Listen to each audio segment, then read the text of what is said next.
Story 1. I escaped a human trafficking situation on a trip to Sri Lanka. My poor mother would never be comfortable with me traveling again. Story 2. There are many things I can't tell my mother because she always thinks it's a direct attack on her. Everything is followed by a huge argument that is never resolved peacefully. I'm 36 and simply don't want to deal with this anymore. The last thing I told her was about my attention deficit hyperactivity disorder diagnosis I received last year. It was more of an explanation about why many things were difficult for me when I was younger. It ended in a 2-hour-long argument where she insisted it was not her fault and claimed I was unfair for putting this on her, which I was definitely not doing in the first place. Story 3. Feeding and clothing kids isn't enough. You need to tell them you love them, hug them, and show interest in them. Ask them if they're okay. Apologize for being emotionally distant as parents instead of just offering excuses. Simply saying, "I know I wasn't the best parent, and I'm sorry for that. I love you," would deeply resonate and help alleviate the pain. Story 4. My mom accidentally ran over her kitten while backing out of the driveway. I told her I found it in the street after it was hit by a car. I cleaned the driveway and buried the cat before she got home. Story 5. I spent days trying to break into their gun safe when I was a child. Good on them for locking it up because I never got in. I didn't have any plans for what I would do once I got in. It was just a challenge, and my friend had recently obtained a cool lock-picking kit. I never could get it open, but I didn't give up until I felt like I had really tried everything. Now, behind that safe at my parents' house, there is a hole in the wall where it used to be bolted. After giving up on the lock itself, I tried to remove a back panel on the safe, but in the process, I accidentally ripped it off the wall. Eventually, when they are gone, which I hope is a long time from now, I will have to fix that drywall. Story 6. I knew my mother was unfaithful to my father for years before he discovered it. I also knew she would blame me for her divorce if I told him, so I kept it to myself. In the end, she blamed me for her divorce anyway, which made it feel like a waste. Story 7. I'm probably not having kids not because I'm dedicated to my career or not interested, but because I'm afraid of messing them up the way I was affected. Story 8. They are both miserable, childish individuals who messed up their lives on their own accord in different ways, forcing everyone around them to take on adult responsibilities instead, all the way up until their retirement age and beyond. Story 9. Well, it's something I'll never tell my mom. Back in 2014 or 2015, I received an opportunity to participate in a vaccine trial for an Ebola vaccine.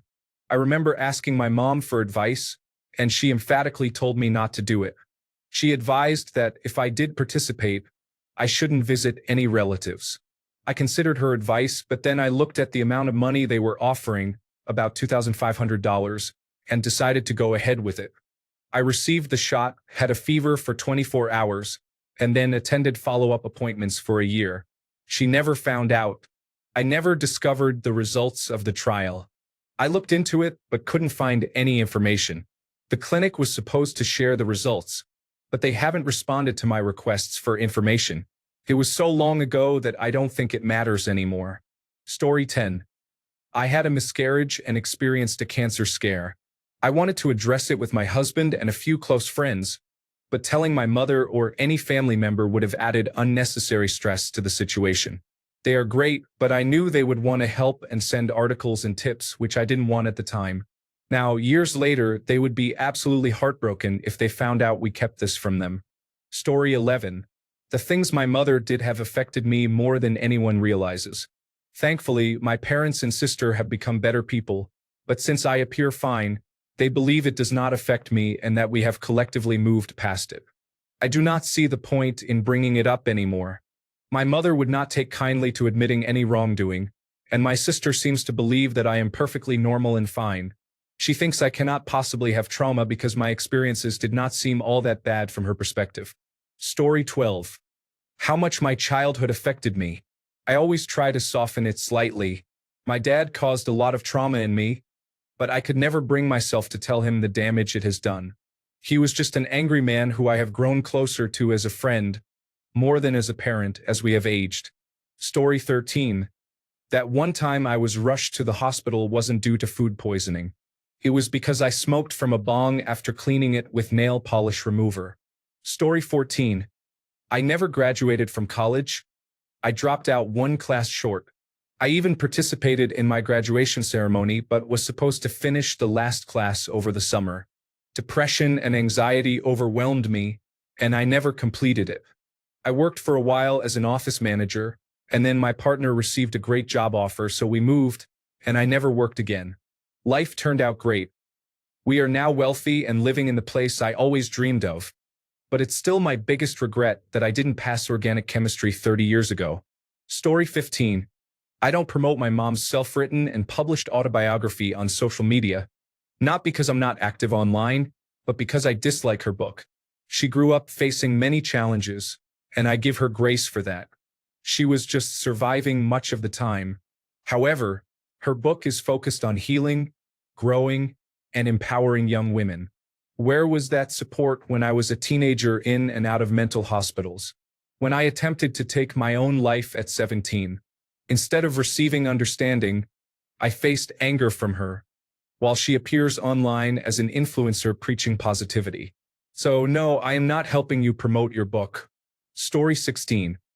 That financially supporting them full-time and alone is taking a toll on my mental, physical, and financial health. It is also affecting my ability to have children. I will have one child and stop because I can't afford a second. Story 17. I have felt very depressed and lonely since moving to the UK. I am not close to my mother and live with my father, but we have never had a close father-daughter relationship. Story 18. Not to both of my parents, just my mother. I hate her.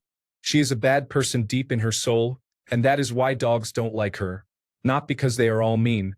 When she dies, I am not claiming her body. I will not pay for a funeral. I will not mark her death or place her in the family plot. She will be forgotten, and I will be free. Story 19. That one time I vomited all night and told them it was probably just a flare-up of my health issues or food poisoning. I actually attempted to explain, but my parents are one of those people who say, "You're young. You can't be depressed." This was years ago, but to this day they still bring it up, saying, "Oh, it was so weird." I don't have the courage to tell them the truth, as it would start a huge fight. Story 20. I have obtained my Master of Arts degree and am exploring Doctor of Philosophy programs. I would share this information if I could, but they are no longer here, so I never will. Story 21. Since I was around 7 or 8, my parents sent me with a basket for Easter breakfast to the church for the priest to bless it with water. I would wait outside my home for 15 minutes in a spot where they couldn't see me from the window instead of going inside. They never noticed. I've been doing this every year. I'm 21. Story 22. My workplace is an abusive environment, and I am now $40,000 in debt because I had to take loans each time my boss delayed my salary as punishment for various reasons. Story 23. How sad I am that they will never understand me. Mental health has never been a concern of theirs, while it is incredibly important to me. Discovering that I have attention deficit hyperactivity disorder and may be autistic brought me to a point where I thought we could have something to discuss. However, anything beyond being normal is not on their radar. Our relationship will never reach its potential until they allow me to be someone with mental health challenges striving to improve. Story 24. I'm bisexual. My dad is a right-wing extremist, and my mom follows in his footsteps without realizing it. Story 25. Well, they are both gone, but I would never have told them they were one of the reasons I never wanted kids. I feared being the same type of parent they were. Story 26. I have obsessive-compulsive disorder, and I am currently on medication. They always see me as the golden child, excelling in exams, having a good career, and being a non-problematic daughter. If only they knew what was happening within me internally. Story 27. Raising my siblings, especially my youngest sister from infancy to age 17, had a significant impact on me and is the main reason I choose not to have children. I love my siblings, but I experience panic attacks when a baby cries nearby. I recall several school nights staying up until 3 or 4 a.m. trying to soothe my sister back to sleep when she cried, as a 14-year-old was not emotionally equipped to care for a child. Story 28. I will never tell my mom that I had a same-sex relationship with one of her best friends when I was a teenager. Story 29. I really don't like them, and I'm not sure I love them. I care for them, say all the right things, and do all the nice things, but we will never heal from their terrible choices. Story 30. My mom is supportive of Trump, pro-life, and against vaccinations. She has had an abortion not for medical reasons but purely because of bad timing. She is an immigrant and I studied biotechnology. I won't tell her she is the biggest hypocrite I have ever met. Story 31. How bad my drug and alcohol addiction was before I got sober. My mom knows pretty much everything that has happened to me, but I left out the horrible details of a few situations I put myself in. Maybe one day I'll tell her.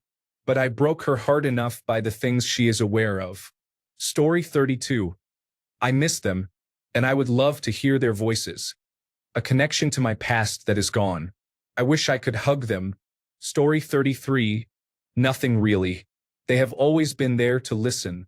I could probably tell them anything, and they wouldn't see me differently. Story 34. Back in my 20s, I used to smoke. One day, while having a cigarette with a friend, a homeless man approached me with a bundle of roses. I told him I didn't have any money, but he did not want money, only cigarettes. I gave him 3, and in return, he gave me 3 roses. Later that day, I went to my parents' house and gave the roses to my mother.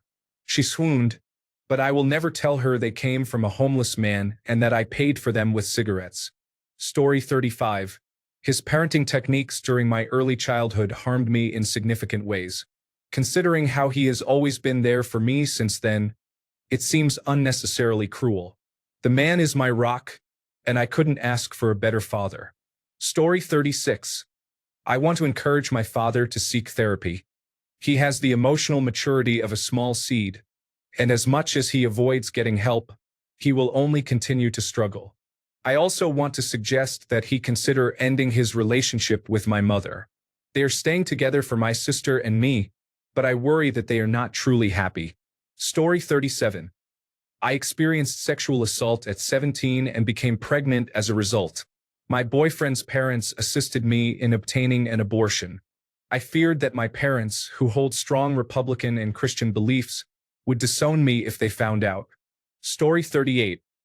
I will never tell my dad that I lost control of my car and went off the road, resulting in minor unnoticeable damage. I will never tell my mom that I can't forgive her for the trauma she caused during my teenage years. The only reason I started talking to her again was after both my parents nearly died in the same month. They divorced 6 years earlier and have had no contact since. Story 39. I have struggled with thoughts of self-harm in the recent past, but I am doing well now. I spent a night in a crisis stabilization center. Story 40. How I sneaked my boyfriend in several times and let him completely overwhelm me on the couch and kitchen counters. I even have some recordings. I'm taking this one to the grave. Story 41. How little respect I have for my dad. The man is fueled by anger, and over my life, I've seen him violate every ideal or ethic he claims to uphold for the sake of indulging in being angry. He's very active in the community and often talks about wanting to be a good person. I genuinely believe he wants to be one, but he has failed at every challenge to be one when it meant sacrificing his pride or showing compassion. Every act of charity he performs is hostile. He raises money for the community to fund a watch group to harass homeless people. When raising money for a synagogue, it is explicitly to send it to Israel to kill Muslims. He feels the war has not gone far enough. My stepbrother didn't want to show off his new baby during the first month, and my father's response was, well, he'll learn everything has a cost. He is very much an own the libs kind of person, but he applies that mentality to everyone. Oh, and he also cheated on my mom for a decade straight. When my sister turned 18, he moved out of their home to live with his new girlfriend. He is still my dad. He wasn't all terrible, and he genuinely tried to be a good father. In some ways, he was, but it was always quite clear to me that his love is conditional. We don't talk much. We have holiday dinners, and occasionally, I'll go over to help him with something around the house. My sisters are caught in a trap of being desperate for the dad they thought he was when we were kids, while being hurt by how he treats them and having to coddle his attitude. The man can't change, and personally, I feel emotionally like he died a long time ago. Now it's just a burden to manage a relationship. When my mom dies, I'm going to be devastated, and there will be less light in the world for the rest of my life. When my dad dies, it's going to be a hassle. I don't even know what I'm going to say at his funeral. You can't just say he was angry all the time and that you hate all his friends. He doesn't spend time with anyone. They only interact in their hate groups. That felt like a moment of therapy. Story 42. I forgive you. It's none of her business, and forgiveness doesn't mean she is ever allowed back into my life. Story 43. I have engaged in illegal activities, faced near-death experiences, and endured physical abuse by men during my teenage and young adult years. Story 44. When I was 18, at her request, I had a sexual encounter with my then-girlfriend using a yellow squash I found in the fridge. Later, I washed it off and put it back. My mom ate it the next day. 30 years later, I still can't believe how disturbing that was. It's a relief that you are no longer here, Mom. Story 45. I dislike her and will never forgive her. She will find out when she passes away. Story 46. Their strange rules and inability to prepare me for life led me down a hostile path of depression and self-hatred, making life an unbearable maze of torment. Story 47. I won't get married or have children as long as they're alive, especially my aunt. Basically, I live in a culture where I'm expected to take care of them, so going no contact isn't an option. Even if culture weren't a factor, I'd still feel like a jerk. Sometimes it feels like they're straight out of the 14th century. I won't force a woman I love to deal with in-laws like that. Story 48. My parents divorced when I was 6 months old. I have seen them in the same room twice, and they have spoken to each other less than a handful of times in 36 years. They dislike each other and have avoided contact at all costs. I will never express how selfish I think they are for this. I grieve the life my siblings and I could have had if they had set aside their animosity and attempted to co-parent us. There were so many things I never asked for or pursued because I knew it would require them to communicate in some way. This has hurt my relationship with my mother the most, but now as an adult, I hold my father equally responsible. Story 49. To my dad, I want to express that I no longer like him. He was a significant cause of my intense panic and anxiety disorders at such a young age, and I believe my mom should have left him years ago. He recently had a heart attack, and my first emotion was anger. I felt it was his fault for being so miserable. To my mom, I wish to convey that she ruined my childhood by knowing and seeing all the signs of my issues from the time I was in elementary school. But she chose to ignore them until it was too late and I ended up in a hospital. To both of them, I wish they were normal. I don't want to have to prepare people before meeting them, and I wish their house were not so unpleasant. That's all. Thank you. Story 50. I will never tell my mother that her father used to hit me.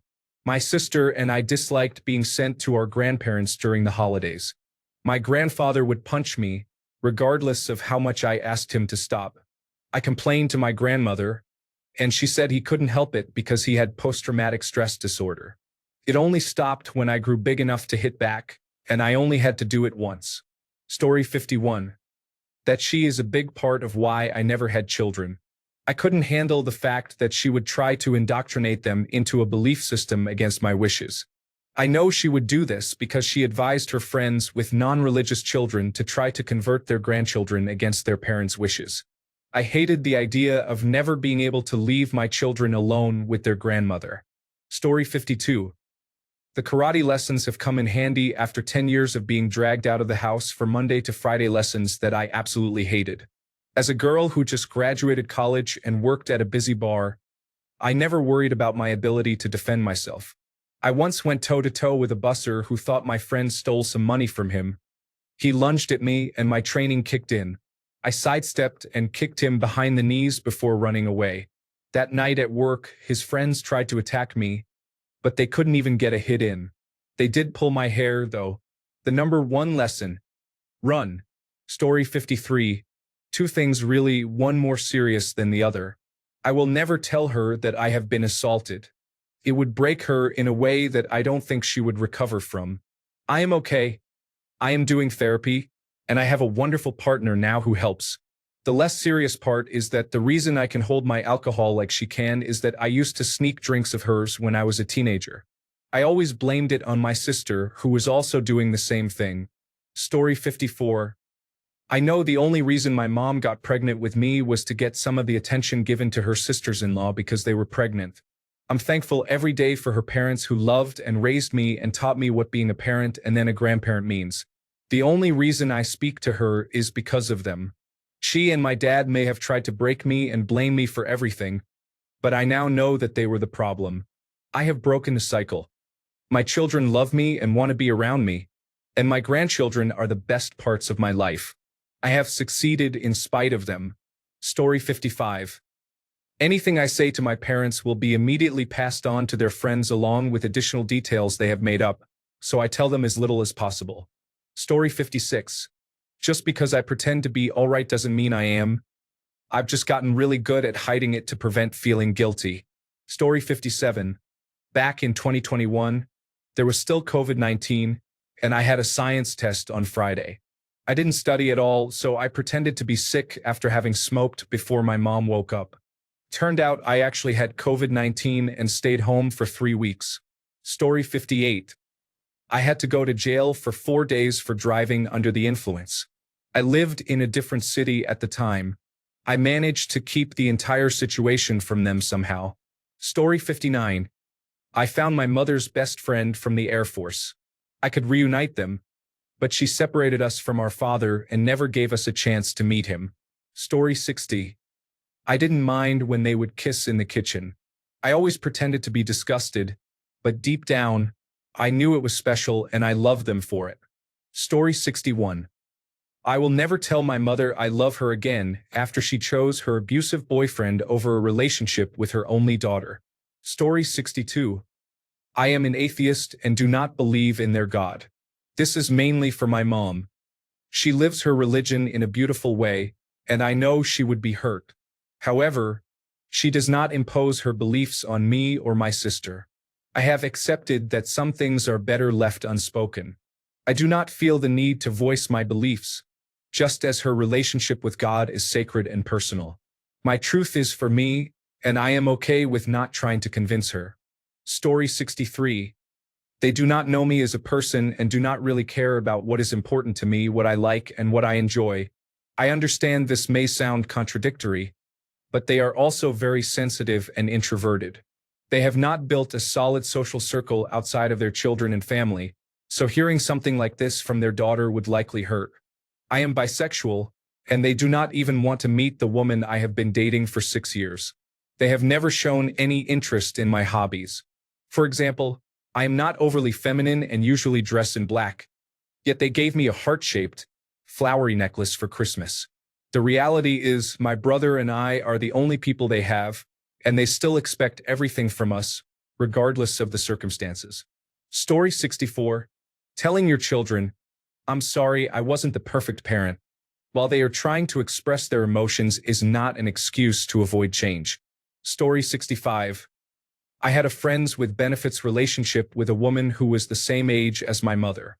It was sad that she visited me in the hospital while my mother was also there. Story 66. I almost tried to end it more than once. They only know about the second time. I have gotten better, so I am leaving it in the past. Story 67. When I was about 9 years old, I would hug my cousin, who was 8, and we would explore each other's bodies in the wardrobe. We were not aware of what we were doing but enjoyed it, so we continued for several years until we realized what it was. Story 68. I was a serious shoplifter during my teenage years. I had many hidden items in my room. My mother will never know this. My father passed away 2 years ago, and we were estranged, so he will really never know. Story 69. Can I name a few? I hate you and your emotional neglect and blackmailing ways. I can never forgive you for not supporting me when I had my fingers broken by a paranoid schizophrenic when I was 10. I hate the fact that you lied about having cancer, considering what my grandmother, grandfather, and I went through. You didn't visit me in the hospital after a minor stroke, And you didn't let me see my grandmother before she died. There's so much more, Dad. Stop saying it's my husband's fault if my child doesn't want to visit during half-term or the summer holidays. Mom. Sorry, there's more, but I'll take up all the space. Story 70. Until she acknowledges that she abused me, I will not have a relationship with her. The relationship I do have with her is built on the guilt I feel because she is so pathetic. It seems cruel to hurt her feelings. I loved her once, but when she chose my brother, who would lie and tell her whatever she wanted over showing me love, I stopped loving her. The day she made me pee myself outside because I forgot my key at 13 while calling me a little brat for waking her up after school is the day I started to hate her. If she died tomorrow, it would be a relief because I wouldn't receive texts from the family to tell her Happy Mother's Day because she is so upset. She was not a good mother and did not love me, and blaming her mental illness for this is not the answer. I do not hate you because of your mental illness. I hate you because you lorded power over me to make me comply. You were cruel and vicious, and just because you are less capable due to brain injury after your last suicide attempt, of which I was next of kin and kept you alive at 19 while attending college. I do not have to have compassion or love for you. You are nasty and deplorable, and you can still cut people to the core if they upset you, so I don't think the brain injury is as significant as you claim. The brain injury was due to lack of oxygen and low body temperature by the time they were able to start working on you. I remember the times you told me, Mommy is going to a better place, after you took all the pills. I remember calling distant relatives, telling them Mommy isn't moving, and I can't wake her up. While I understand this is part of your mental illness, you've never apologized. After the last attempt, when I didn't want to be touched because I was on my period and needed space, you threatened to kill yourself again, and I wanted to tell you then to go ahead. Story 71. You are my abusers, the villains in my inner child story, and that is why I walked away without explanation. I am becoming the parent you never were, the kind of person who will not punish others just for being themselves, including you. Story 72. Her current husband used to flirt with me before they were married. He bought me whatever I wanted and never said no to my requests. He would even convince her to agree with me. I didn't realize it until about a year later. He gave me a hug, and I felt him press into me. I was 15, turning 16, when he met my mother. I resolved the situation by moving out and never returning except to visit her. I have seen her 5 times since 2012. Story 73. I know my mom slept with an ex-boyfriend who was 25 when I was 16. He stayed with her after she and my dad divorced. I expressed my discomfort with him being around and told her I wanted him to leave. She replied that he needed to stay with her because he wasn't lucky enough to have parents like I do to support him. He continued to say he was in love with me while staying with her, despite my clear wishes for him not to be around. I doubt I will ever tell her for her sake, knowing she will deny it, which could irreparably change how I view her. Story 74. I wish they would use my chosen name instead of my birth name. I want to tell my mom things without them getting picked apart and her constantly finding a problem with my choices. I just want her to be proud of me for once and actually mean it. Story 75. You are the reason I felt the need to save myself from our toxic home environment. If you had faced the difficult situation with my parents and protected me from my older brother, I wouldn't have been couch surfing at 15 years old with people I don't know. It is your fault that I haven't spoken to my brother in 20 years, as you did not set boundaries with him to protect me. So don't come to me complaining that I don't talk to him. I did the one thing that mattered. I protected myself. Story 76. I experimented with many substances in my early 20s, including cocaine, ecstasy, mushrooms, and acid. I loved acid so much. As a Canadian, I also used cannabis, but it has never really been illegal here. I avoided harder drugs like heroin or fentanyl. I did not develop a dependence on anything. I was just curious and wanted to try everything. Now, I buy cannabis from the local dispensary. Story 77. Well, my mom is dead, so she either knows everything already or is beyond caring. My stepdad is still around, and he will never know that I am the reason my Uncle John doesn't come around the family anymore. I caught Uncle John with my baby sister when she was 4, thankfully before he could do anything. John is not a blood relative. He served in the National Guard with my stepdad, and they were like brothers. My hand hurts thinking about that day. I told my parents John got drunk and started a fight, so I had to send him home and hurt my hand in the process. They trusted him, and while I did call the police, they basically told me to leave because he was a county sheriff's deputy. They warned him that if he ever showed his face again, we would both regret it.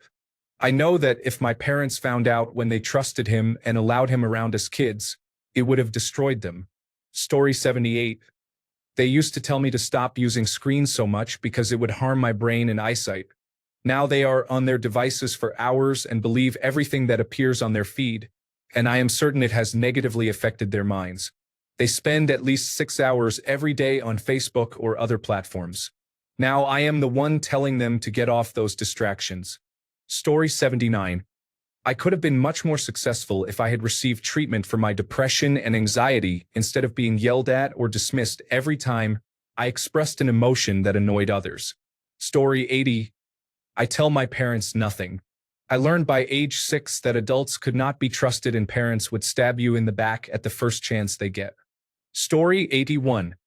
I'm non-binary. They are extremely homophobic, and when I came out to them years ago, they were horrible to me and began the process of disowning me legally. I feel conflicted about what to do going forward, but I know I'll never tell them that I'm non-binary. Story 82. I do not owe them anything. They owe me as parents, and when I need them, they are never there but are eager to claim any success I have. Have you ever wondered why you have not seen me in 3 years? Go figure. Story 83. I will never tell my parents how I was beaten up by a group I did not know at the time and cannot remember their faces now. Story 84. I have been experiencing erectile dysfunction for over 10 years and went through severe depression. They do not believe in psychologists and refused to provide me with one even when I was at my lowest. Story 85. I will never tell my mother that 10 years after my divorce, I dated a man for a while. She would have been happy for me, but she passed away a couple of months before I met him. Story 86. Anything that meant something to me, as they found ways to tell me it was a bad decision or that I was wrong. Story 87. I am bisexual. My parents use offensive language to upset me because they think it is funny. My mom, when she is not at her worst, can be very annoying, making even a character like Squidward seem more tolerable. Story 88. I feel as though I was never guided in life. Things just slipped by, and now I don't know where to turn. Story 89.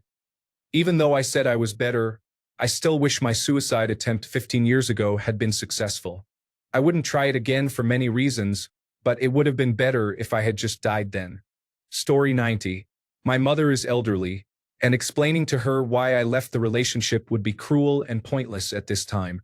Story 91. I love them, but I do not like them as people. It has been difficult to reconcile, especially since becoming a parent myself. I spent the first few years of my daughter's life dealing with mental illness, partly due to childhood trauma from their neglect. It felt as though a part of me cracked open when my daughter was born. However, they are so ignorant that it is not worth trying to explain how much they impacted my life. I will never be like them. Story 92. I underwent a bilateral salpingectomy, which involves the removal of the fallopian tubes, in 2017. I observed the direction politics was taking, and I was correct in my assessment. It was the best medical decision I have ever made. I don't believe my mother would ever forgive me if she knew. Story 93. I blame my mom just as much as my dad for everything he did because she never left him. She made us live through that, and it was difficult. Story 94. I discuss the trauma of my childhood in therapy and reflect on it every day. I vowed never to make my daughters feel the way I felt. Although my childhood appeared perfect, my parents probably do not realize they did anything wrong. Words hurt. Name-calling hurts. Constant reminders, even in a joking manner, of my failures and shortcomings hurt. Not receiving affection or hearing, "I love you" hurts. Story 95. I don't believe in their religion or any religion, for that matter. I can't break my mom's heart like that. Story 96. Growing up, I would tell my parents that I was spending the night at my best friend's house, which was 2 miles away. In reality, I was 60 miles away in the mountains, completely intoxicated, like a fool. Story 97. The number of sexual partners I've had is 5. If my mom knew that, she would react negatively, as she tends to believe people should not be having sex. She knows I've been with my current husband and my ex-husband, but that's it. Additionally, I slept with 3 of them on the first date for similar reasons. Story 98. I won't go into detail, but a man for my mother's job traumatized me from the ages of 11 to 14. If I tell her, she will just feel like it's her fault. Story 99. I used to skip school to sit in the library and read in peace. They think I was a straight-A student who loved every class. Story 100. The true level of abuse I suffered at the hands of my ex is significant. It is enough for them to know that it happened in general, but my parents would blame themselves in some ways, and they do not deserve that guilt. Only my husband and my therapist truly understand. Thanks a bunch for sticking around till the end of the video. Remember to subscribe, and until next time, stay awesome and goodbye.